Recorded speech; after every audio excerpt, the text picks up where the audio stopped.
사랑하는 파리장로교회 성도 여러분, 한 주간도 평안하시고 건강하시고 안녕하셨습니까? 오늘은 요한계시록 16장 12절에서 16절 본문 말씀을 가지고 아마겟돈이라는 제목으로 하나님의 말씀을 듣고 또 기도하는 시간을 가지려고 합니다. 우리는 아마겟돈 전쟁이라는 말을 영화를 통해서나 아니면 미디어를 통해서 아니면 신앙생활을 하면서 많이 들어왔을 것입니다. 그리고 우리는 그 전쟁이 최후의 전쟁, 인류 최후의 전쟁, 지구상에 있을 최후의 전쟁, 주님이 오시기 전에 있을 최후의 전쟁이라고 그렇게들 알고 있습니다. 어떤 이는 말하기를 3차 세계대전이라고 또 말하기도 합니다. 그런데 그런 말씀들이 부분적으로는 사실이지만 또한 어떤 부분에 있어서는 사실이 아닙니다. 오늘 본문 말씀을 통해서 우리에게 있는 주님이 오시기 전에 있을 이 최후의 전쟁의 모습이 무엇인지 한번 귀를 기울여 보겠습니다. 먼저 본문 말씀을 제가 읽어보도록 하겠습니다. 또 여섯째 천사가 그 대접을 큰 강 유브라데에 쏟음에 강물이 말라서 동방에서 오는 왕들의 길이 예비되었더라. 또 내가 보매 개구리 같은 새 더러운 영이 용의 입과 짐승의 입과 거짓 선지자의 입에서 나오니 그들은 귀신의 영이라. 이적을 행하여 온 천하 왕들에게 가서 하나님 곧 전능하신 이의 큰 날에 있을 전쟁을 위하여 그들을 모으더라. 보라, 내가 도둑같이 오리니 누구든지 깨어 자기 옷을 지켜 벌거벗고 다니지 아니하며 자기의 부끄러움을 보이지 아니하는 자는 복이 있도다. 새 영이 히브리어로 아마겟돈이라 하는 곳으로 왕들을 모으더라. 아멘. 자, 지난주까지 5번째 대접이 땅에 쏟아져서 큰 재앙이 임하는 것을 보았습니다. 오늘은 6번째 천사가 6번째 대접을 쏟아붓는 모습입니다. 이 6번째 천사에 의하여 내려진 이 심판을 우리는 일반적으로 아마겟돈 전쟁이라고 부릅니다. 아마겟돈 전쟁은 19장에 보면 예수님과 두 짐승 간의 전쟁이 나오는데요. 그것을 또한 동시에 묘사하고 있는 것이고요. 또한 20장에 가면 사탄의 곡과 마곡과의 또 전쟁이 나오는데 이 모든 이 전쟁들을 함께 의미하는 것이라고 보시면 되겠습니다. 다시 말씀드리면 동일한 전쟁이 다른 모습으로 반복해서 나온다, 이렇게 이해하시면 되겠습니다. 자, 아마겟돈 전쟁은 먼저 우리가 알고 있듯이 종말 전쟁입니다. 14절에 보면 하나님 곧 전능하신 이의 큰 날에 있을 전쟁이다. 여기서 하나님의 큰 날은 예수님의 재림 때를 의미하는 것이죠. 이 전쟁은 사탄이 천년 왕국이 끝난 후에 일으키는 전쟁입니다. 교회 시대, 지금 우리가 살고 있는 이 시대의 끝날에 있을 전쟁이라는 말씀이죠. 아마겟돈 전쟁은 역사의 마지막에 최후로 있을 전쟁입니다.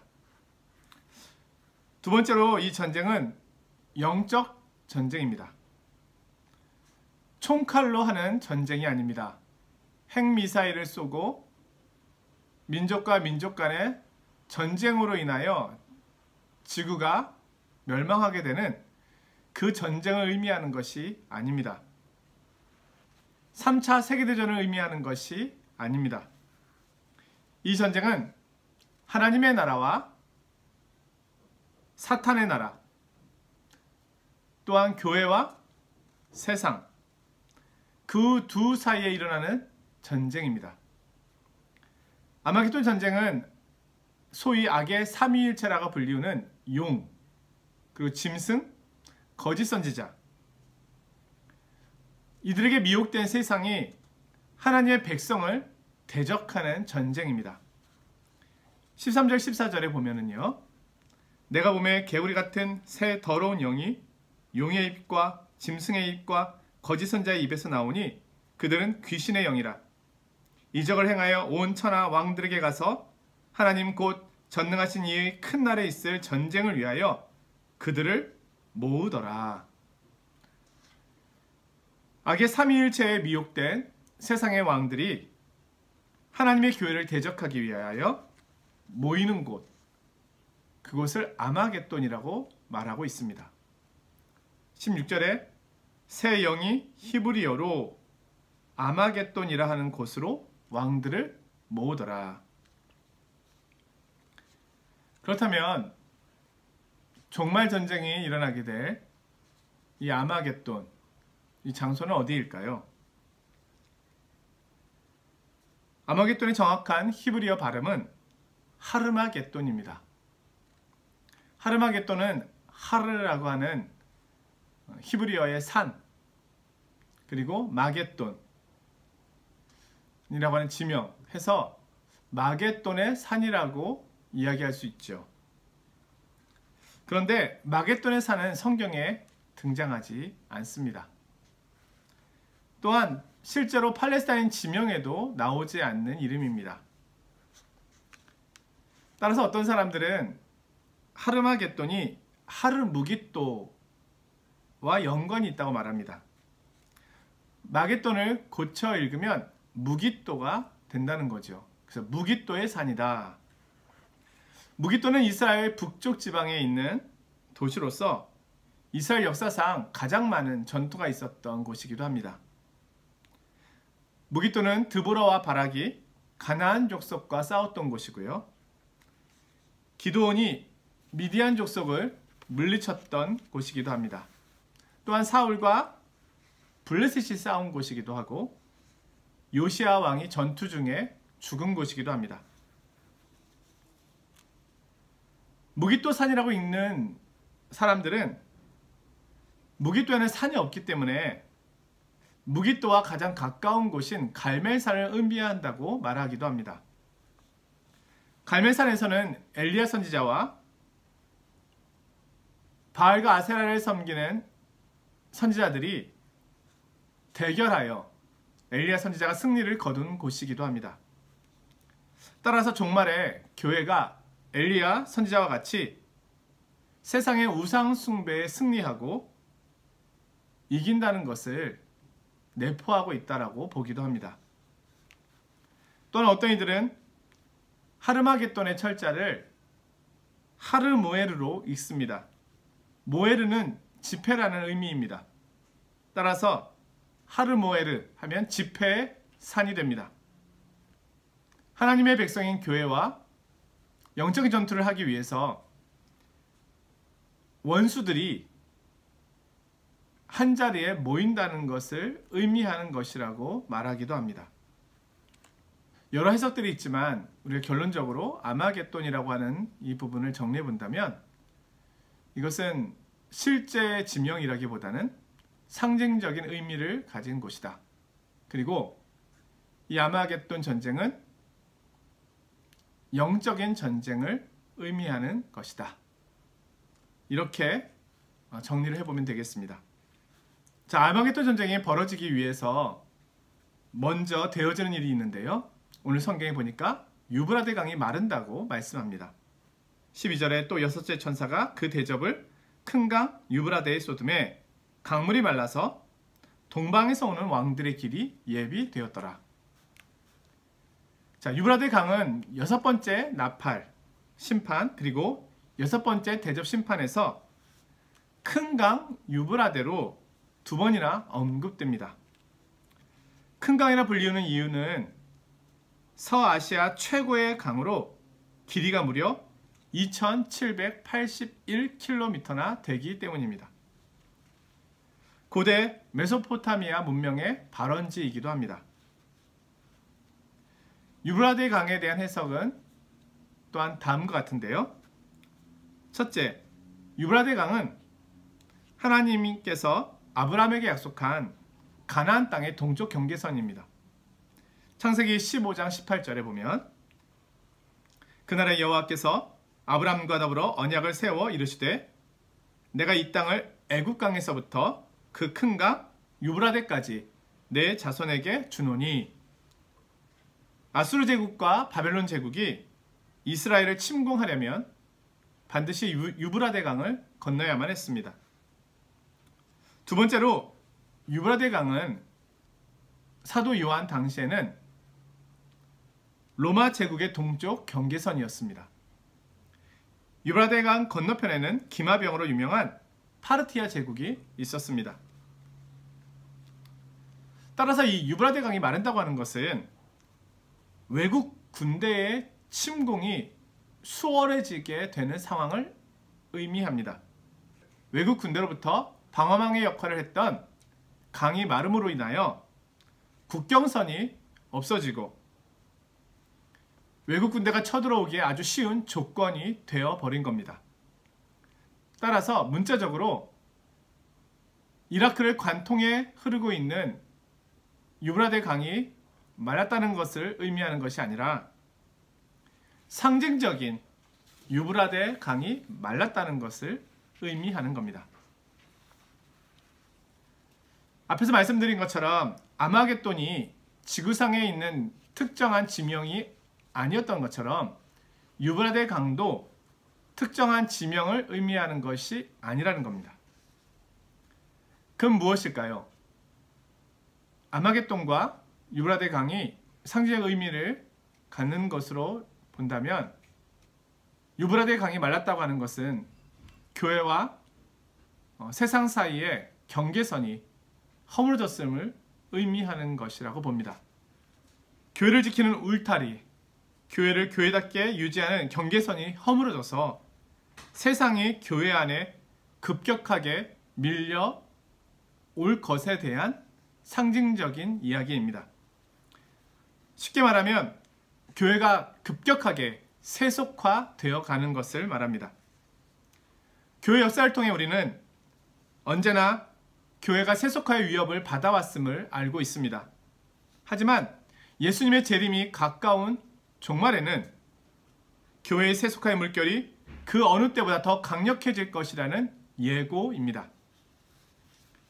아마겟돈 전쟁은 결론적으로 교회와 세상과의 영적 전쟁입니다. 우리는 사단과의 영적 전쟁을 준비해야 합니다. 그러므로 종말의 영적인 전쟁에 대한 교회의 태도에 대하여 오늘 말씀은 이렇게 권면하고 있습니다.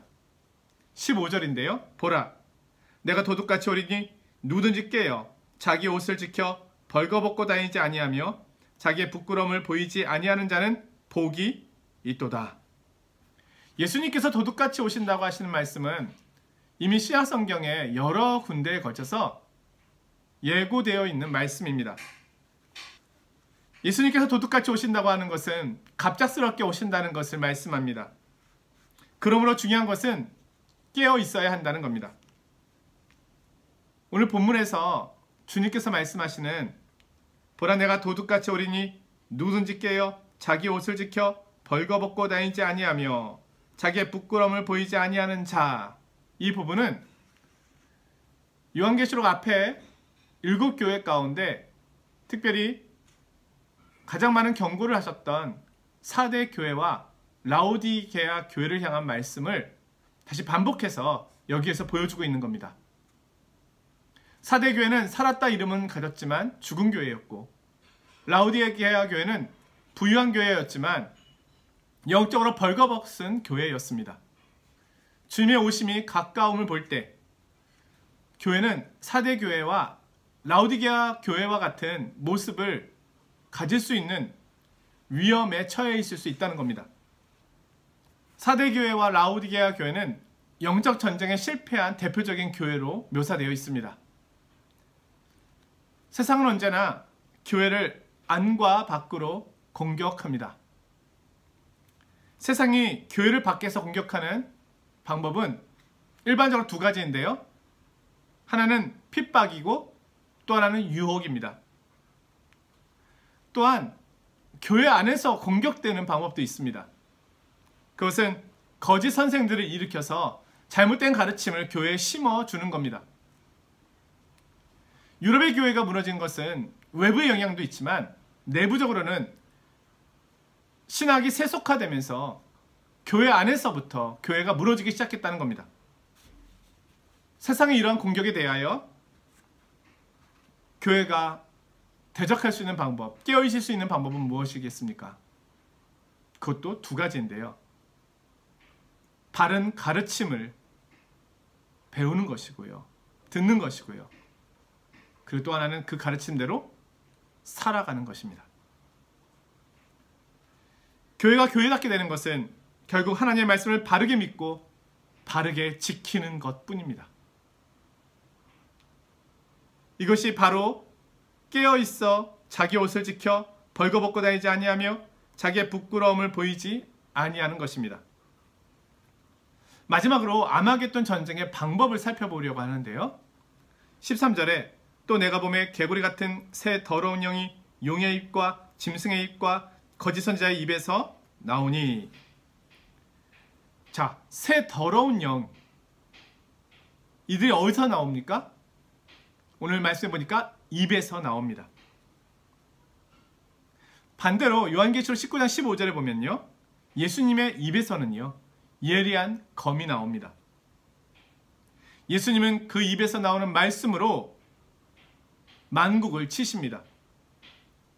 그의 입에서 예리한 검이 나오니 그것으로 만국을 치겠고 친히 그것을 철장으로 다스리며 또 친히 하나님 곧 전능하신 이의 맹렬한 진노의 포도주 틀을 밟겠고. 학자들은 인류 최후의 전쟁을 복음과 거짓의 싸움이라고 말합니다. 하나님의 말씀과 세속적 가르침과의 싸움입니다. 이 싸움은 늘 있어 왔지만 마지막에는 진리와 거짓의 싸움이 아주 클 것임을 말씀하고 있습니다. 지금 이 지식의 홍수 시대에 잘못된 가르침이 얼마나 많이 교회 안으로 또 교회를 무너뜨리기 위하여 성도들을 무너뜨리기 위하여 들어와 있는지요.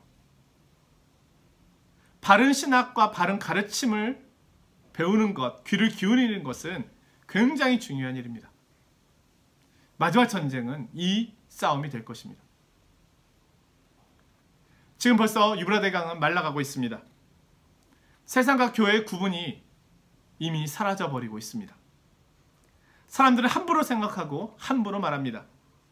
교회에 대해, 말씀에 대해 잘 안다고 함부로 말합니다.